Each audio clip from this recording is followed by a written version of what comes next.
V Bratislave vzniklo nové terapeutické centrum Michael Therapy, ktoré má liečiť naše telo aj dušu. Na čele tohto projektu stojí dáma, ktorú sme mali možnosť poznať aj vďaka skladbe a klipu od Pharrella Williamsa Happy. A našťastie je postavený celý tento projekt.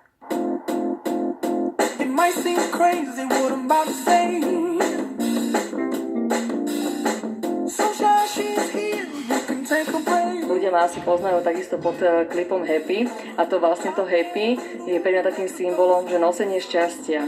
A takisto do tej svojej tvorby vkladám kus šťastia, hlavne aj výrobou niečoho, čo vlastne môžu hmotne mať.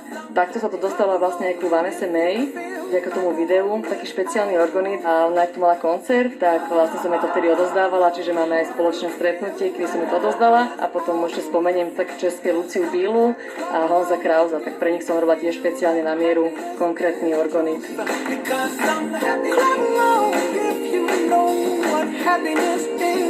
Jeden krásny deň sme sa s Miškou Galou, ktorá tvorí krásne organity a robí kryštálovú terapiu, stretli a povedali sme si, že niečo takéto tu chýba a bežne ľudia chodia na masáže, chodia za bylinkármi, za prírodnými liečiteľmi a toto je príležitosť a miesto v Bratislave úplne v centre, kde môžu prísť. V tomto priestore sa nachádzajú moje výrobky, čo týka organitov, sú to kamene minerálne, ktoré pomáhajú, sú liečivé a taktiež je tu niečo kus môjho umenia, ako sú šperky z Glastonbury. Som si priniesla kryštálové ladičky alebo kryštálovú terapiu, ktorú som bola študovať v Avalone. Pôsobí to na harmonizáciu celého tela.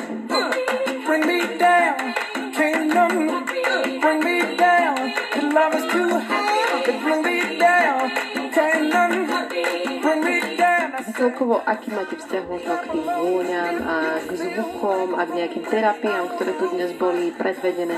Tak na prvom mieste by som dala asi zvuky, keďže som aj speváčka, mám rada hudby, takže vlastne tá zvuková terapia ma veľmi ako očarila, zaujala a taktiež sa mi páči aj táto miestnosť, lebo tak súkromí sa venujem také amatérskej masáži, takže hneď sa mi páčil ten stôl. Terapeutická časť slúži hlavne pre terapeutov, že som sama masérka, ale je určená pre ľudí, ktorí hľadajú priestory pre masáže. Je to hlavne na to, aby sa človek uvoľnil v dnešnom stresujúcom svete. Čo v rámci harmonizácie nejako dávaš do popredia?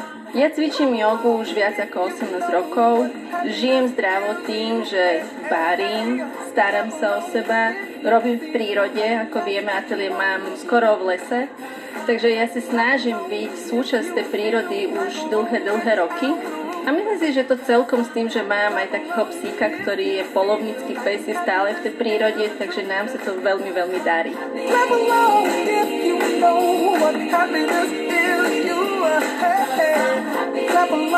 if you feel like that's what you want to do.